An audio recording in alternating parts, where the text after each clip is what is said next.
I spent some time this weekend playing Concord, mostly Friday and then Saturday. And while this was mostly pitched as a closed beta, it ended up being almost a complete open beta on PlayStation, as if you had PlayStation Plus, you're able to play it, which it's an online multiplayer game, so you're going to need PlayStation Plus anyway for it. But on PC, you did have to pre-order the game in order to get into this beta. Nonetheless, I spent about 2.5 hours or so playing this game, and I wanted to give some of my initial thoughts on what's a limited selection, we'll say, of maps and modes for this experience. And while I'm not necessarily sold on Concord still, it actually does give me hope for another one of PlayStation's live service games that's still coming down the road. We'll go over that here today. So if you guys enjoy the video, hit that like button and subscribe if you're new. I am curious what other people think about Concord, though, as I know that there are many out there who are really into things like these hero shooters for Overwatch or Valorant. And while I do tend to lean more towards the arena shooter style games, which I mostly like, would say symmetrical arena shooters like Halo, for example, where people start with the same gear and then they have to fight for power weapons on the map, I do still see the appeal of something like a hero shooter where people can have sort of their unique takes on different gameplay elements based on who they pick. And then, of course, there's the whole thing when it comes to cosmetics and personality behind each one of these very unique characters. So that, I get it, right? I see the appeal for Overwatch. It just has not clicked for me necessarily like others.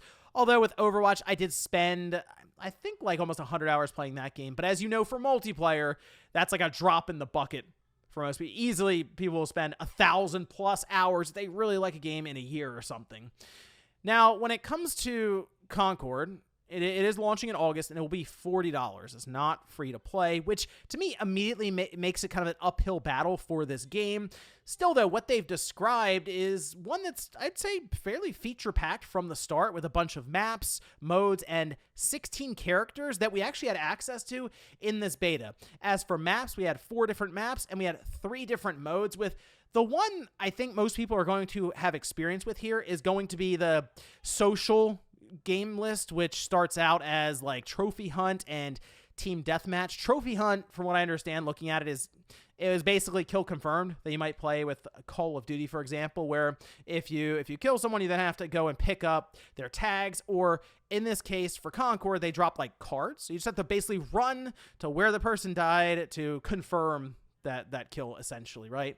And as I was going through, I wanted to try to get a nice feel for a number of different characters.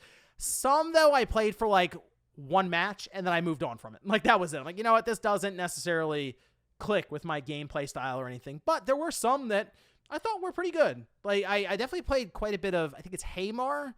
And this is the girl who has like the crossbow, and she's like a pyromancer. She throws fire all over the place. And when I first got into some of these matches, I realized I didn't know what their powers did, because from what I could tell, there isn't like a training mode or anything offline where you can just kind of sit in a training area and just start throwing powers around and figure out their movements. You pretty much figure this out in the game. So as soon as I would start up with a new character, I would just start firing their powers everywhere, figuring out what L1 and R1 basically did. But after that, I started to get an idea for what the powers were. And of course, the whole idea here is to play into each other's strengths and weaknesses, specifically your allies on your team as you're going through. You're really supposed to move as basically one big unit going through and taking out the enemy team. Now, along with Haymar, I also played a Star Child, which is like a tank DPS, I guess like a medium build somewhere in there. They have, I guess, what's a shotgun, which we'll get to here with some of the gunplay in a minute. But they also have like a charge, which was pretty fun to be able to all of a sudden go crazy and just run straight ahead. And if you hit someone, it does a bunch of damage. There's like an AoE attack, which is great. There's also, I think it's Tio. They're the standard assault rifle soldier class. Like their special is a grenade. Okay, cool. And then Veil was pretty cool as the sniper. And I mostly used Veil to help with like support fire. So the sniper rifle is like a one shot, and then you have to back out of zoom and reload. The idea there is you can provide support fire because it knocks down like half of the enemy's health. So it either sets someone else up for the kill and you get an assist, or you can usually finish someone off from a distance, right, and get the kill that way. And I'm not really a big tank person, but I did try a few of them, and they were so slow. Like, I know the idea of a tank is that they are not supposed to be incredibly fast because then they'd be overpowered, but it was like agonizingly slow to where you were just like, all right, hold on, everyone, I'm getting there, and it just, I don't know, this is not really the play style that I was necessarily signing up for. Now, when I did first start the game up, I noticed that it's high quality in the sense of the visuals, the presentation. It's all like top level stuff for these multiplayer games and what you expect to get into, even for like the hero shooter genre. While a lot of that is free to play, we're still kind of working on it when you get into some of the others. This one does feel like they took their time, they handcrafted each character, they have cutscenes that are high quality, and pretty much everything visually speaking is good or just above average. So in that regard, I'm pretty happy with how this thing is releasing, at least again from this beta and the limited time and access we've had to some of the maps. It looks good. The gameplay is also solid with a few catches. One, the gunplay, it feels weak. It doesn't feel impactful, and of course it's going to depend on which character you're using, which weapons you have access to, but like when I was using Starchild as an example, the shotgun felt like a pistol. I didn't even know it was a shotgun at first. I think I went through a whole match thinking it was a pistol, and then I looked because I got like a weapon skin or something for it, and I'm like, oh, that's a shotgun. It just doesn't feel like that when you're aiming and firing. There's no impact. There's nothing like in terms of sound that makes your weapons feel powerful. It's nowhere near on the level of like Destiny 2, where that has serious impact and the gunplay is awesome, like the responsiveness for it. And I know there are Destiny developers working on this thing, but it doesn't really line up in that way. Like what I'm expecting gunplay to be when I hear that there are ex-Destiny developers on it. The abilities are bound, as I mentioned before, to R1 and L1. There is a standard cooldown for it. Some need a cooldown immediately when you respawn, I assume because they are too powerful out of the gate. If you just had access to, for example, Starchild's charge, like that'd be a little too strong, I guess, is how they're trying to balance this thing out. You also have like a roll or a dodge when you would double tap circle, and that can at times also lead to some sort of passive ability, as every character you can play as has a different passive that'll go along with something, whether it's switching weapons and it'll automatically be reloaded, or being able to dodge and you get diamond skin, or dodge and you can kind of heal in that area you dodged away from. So there are other wrinkles kind of thrown in there with those passives and the movement. Still though, I think the movement could be just a little like a tick faster. I understand some characters are incredibly fast, others are very, very slow, but the entire game itself feels like it could be sped up slightly. And not even just character movement, just everything just a little faster. Also with time to kill, this is something else that's been brought up. When it comes to these asymmetric multiplayer games, time to kill varies wildly. That's when you see TTK, it's time to kill. Something like Call of Duty, TTK is very low. It's very quick to run through people. Halo, it's longer. You know, it takes a while. You have shields and other things. Sure, there are one-shot kill weapons in both, but when it comes down to it and you're shooting at like the body or something like that, it takes a little while to knock them down. In this one, the time to kill is higher if you are a defensive character, and when you're a DPS build, like one of the characters there that is designed to deal damage, you can knock people out pretty fast. So I understand people are right now like kind of on the fence and they're not really sure as to where time to kill falls right now, but the thing I see keep being brought up is that it just takes too long to wipe people out. Hero shooters, though, tend to have that aspect because health will vary quite a bit, and again, sort of the matchups between DPS versus defensive builds, what kind of buffs are going on. It's very hard to nail down exactly where the TTK is right now, but that's the whole point of betas like these, and that's why it's a little strange to me that it's taken them this long, gotten this close to launch, for them to have this testing phase. I feel like it is mostly for the network to make sure they can stress and everything works, which it has so far. I haven't had any issues with disconnections, nothing like that.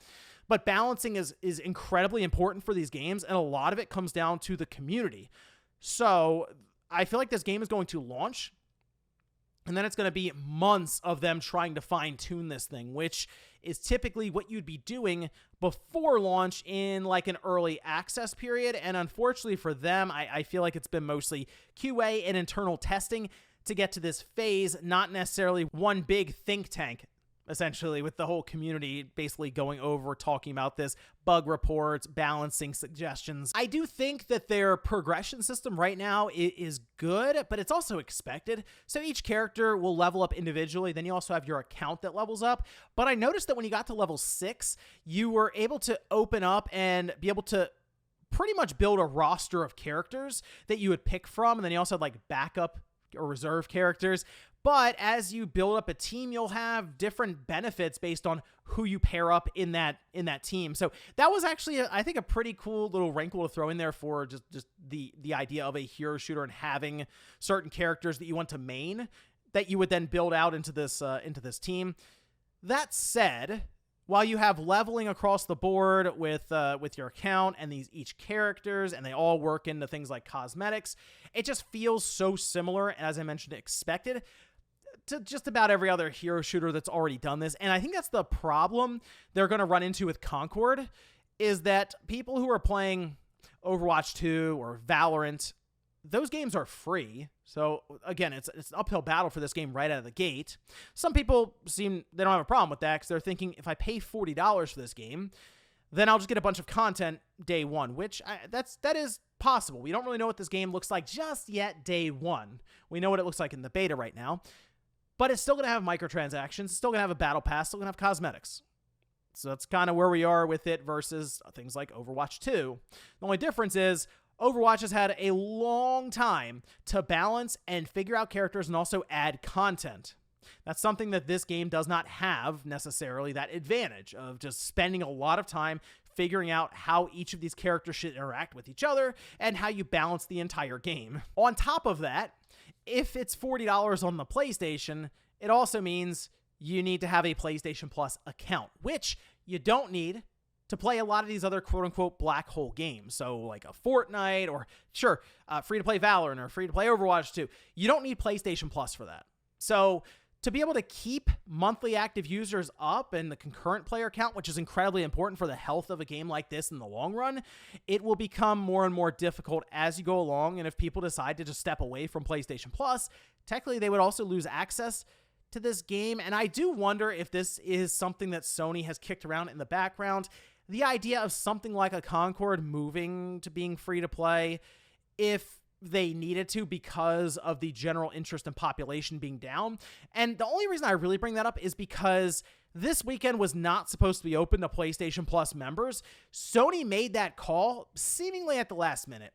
And I have to assume, like many of us do, it's because pre-order numbers were low. Like, you needed to pre-order to get into this, and they're probably looking at them like, oh, okay, we're only going to have a couple hundred people playing this, and we need more people just to even stress the servers, let alone get some feedback. So they opened it up, and also maybe hoping that the gameplay and the game itself would work to sell it, which I do want to say the game itself I feel like is good. Like, it's not a bad game. I feel like the quality around it is good. It's above average. And I think in a vacuum, let's say this released back during the PS4, like I'll say 2017, 2018. I think this game would come out in a much better place. I don't think it would have gotten the pushback necessarily that it got now, with hero shooters kind of, I don't say running their course, but people have sort of decided on the hero shooter lane. It's like, okay, I understand. I see these new ones coming out. Don't care. I want to play my Overwatch. I want to play my Valorant. I want to play my insert other free-to-play hero shooter, Paladins or something, and that's it. I don't really want to leave this and go to another one that is basically like the same thing. So that's kind of the problem they're in right now, is that it doesn't feel different enough, and I don't think it brings anything that new to the table. It kind of feels like been there, done that sort of thing right now. But I do want to say, I think there will be a community somewhat around this game, if nothing else, because of the sort of the quality around it and it being more of a quote-unquote complete game at launch at the $40 tag with all of the content that they are talking about at launch. And it's going to come down to how they're able to upkeep this going forward, and if that's able to either bring people in or continue to keep people coming back for character levels, battle passes, cosmetics, and even the competitive nature to it. Okay, with all that said, though, I mentioned that there was something that I was taking away from this that may be a bit more optimistic for another game, And that's actually Fair Games, believe it or not. So one of the reasons I mentioned with this game is it's in a lane that feels very saturated or decided at this point with hero shooters. All right, so I mentioned there's like the symmetrical arena shooter. There's the asymmetrical hero shooter game. There's the PvE style game like we have with Helldivers 2, which fit in a lane that is mostly unoccupied, at least it feels like now. If you want to play Helldivers 2, like a game like that, you're playing Helldivers 2. That's kind of it right now. But Fair Games could fit into a lane that has kind of had some failures recently, and I feel like is open for a title like that if it is high quality. And based on what I'm seeing right now with Concord, I kind of feel like Fair Games is also going to be high quality. Like Sony is holding on to these games and waiting until they get to a point where it comes out and it doesn't feel like this game that they just got out of early access and they're going to let the community help them with it necessarily and build up, and we'll have all these new characters as we go along and it'll feel complete in 2 years or something. I feel like if Fair Game shows up and it's actually a complete game that fits into that heist PvE scenario, I think it could take the spot of Payday, which it left a pretty big void. People went back from Payday 3 to Payday 2, and that's kind of been where most of that population has gone now. After Payday 3 fell on its face so badly, I kind of feel like Fair Games, if it comes out and it's this sort of quality and this sort of content, they might have something there. But then that also technically wouldn't be that competitive shooter, so they would also still be leaning into the PvE stuff like they did with Helldivers 2, and would still be looking for their big competitive shooter that they've just struggled to figure out for quite a while. But those are some of my early thoughts and impressions on Concord. We still have another weekend with an open beta, and I'm going to check it out there as well because they mentioned that there'll be another map, and there's also going to be another mode that they're going to introduce, and then I'll kind of circle back with my full thoughts over the course of the 2 weekends on Click R3 2 weeks from now. So make sure you tune in there if you want to hear more about that. But hey, let me know what you thought about Concord if you had a chance to play it down below in the comments. Thanks, guys, for watching, and I'll see you next time.